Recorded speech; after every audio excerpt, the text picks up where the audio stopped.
Today we're going to be making kefir yogurt using this culture starter. The first thing you'll need is, well, the kefir culture starter, and you'll also need around 1 quart of room temperature milk. If it's a little less than 1 quart, it's okay.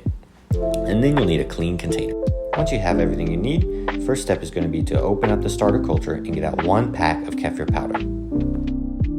Then take your milk and your container and pour the milk into the container. Just keep in mind that the milk should have been kept at room temperature or around 75 degrees Fahrenheit. If it's a little cooler, it's okay, but don't just pull it out of the refrigerator to pour the kefir in. Once the milk is ready, take your pack of kefir powder, open it up, and pour all of it directly into the milk. There's no need to strain, there's no need to do anything else, just pour the packet straight into the milk. And check out my amazing pouring skills while you're at it. Once it's all in, take your lid and seal the container. If you don't have a lid, a napkin and a rubber band will work just fine too. You can see that the powder's a little clumped up there, so give it a little shake just to mix the powder in. You don't want to go crazy, just a light mix so that the powder gets into the milk. Then you're done. Now it's time to wait and let the bacteria do its thing.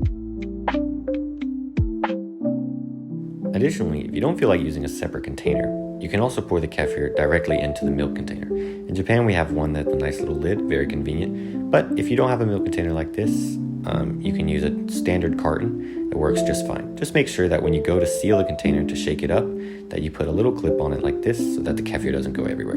I decided to check on mine after 12 hours. You can see it's still a little liquidy, but there are some curds starting to form.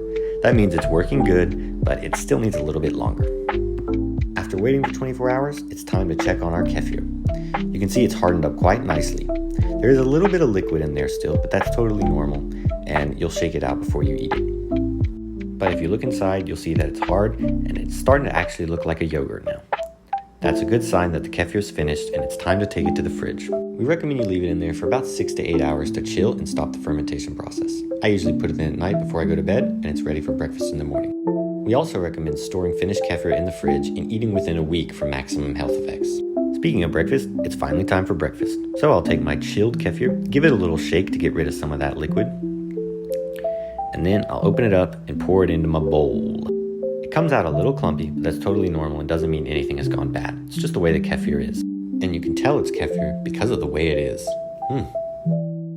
Instead of just having plain kefir, you can also add whatever kind of toppings you like. My personal favorite is the strawberry milkshake mix that we sell in Japan. But you can also use honey, granola, or any toppings that you would normally use on yogurt just fine with the kefir. Now it's time to eat up and enjoy the delicious and healthy benefits that this handmade kefir yogurt has to offer.